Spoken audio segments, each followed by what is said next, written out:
नमस्कार प्यारे छात्र छात्राओं, मैं डॉक्टर दिनेश कुमार लहरी, सहायक प्राध्यापक मनोविज्ञान, मानसिक स्वास्थ्य प्रोफेशनल्स, मेंटल हेल्थ प्रोफेशनल्स। आप लोगों के सामने मैं एक छोटा सा कुछ टिप्स लेके आया हूँ, इसे समझने का प्रयास करें।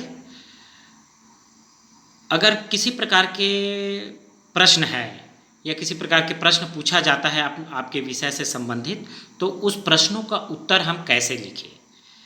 तो मैं मनोविज्ञान का एग्जाम्पल देते हुए आप लोगों को समझाने का प्रयास कर रहा हूँ। जैसे मनोविज्ञान का प्रश्न है, मनोविज्ञान से आप क्या समझते हैं, मनोविज्ञान के उपयोग्यता पर टिप्पणी लिखें।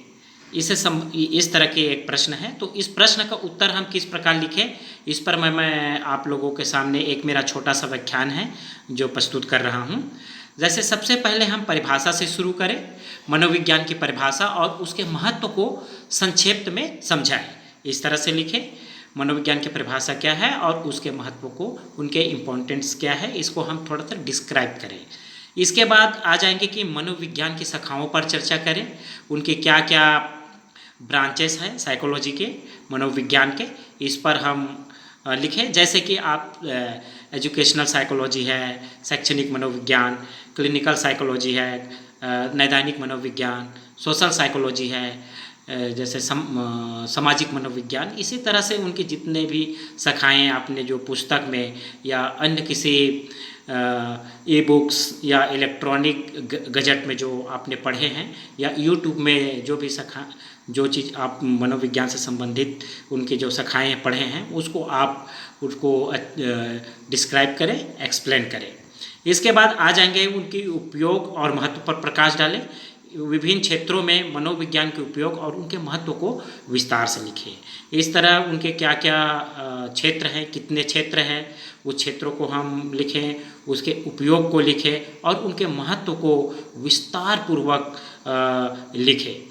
इस तरह से और हम एक व्यवहारिक उदाहरण दें, जहाँ भी संभव हो उदाहरण के साथ विषय को स्पष्ट करें। हम एग्जाम्पल के द्वारा अगर हम बताने का प्रयास करें तो ये और ज़्यादा इफ़ेक्टिव आपका आंसर हो सकता है।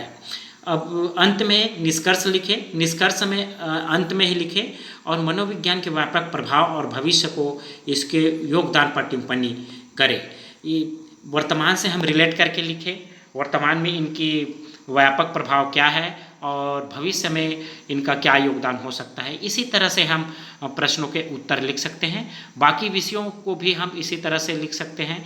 ये मनोविज्ञान के लिए एग्जाम्पल था, सोशोलॉजी के लिए भी हो सकता है, हिस्ट्री के लिए भी हो सकता है, साइंस के और बाकी विषयों के लिए भी हो सकता है। तो ये डिपेंड करता है कि विद्यार्थी अपने विषय को किस तरह से पढ़ा है और कितने गहराइयों तक अपने विषय का ज्ञान रखते हैं और उसको कैसे लिखते हैं।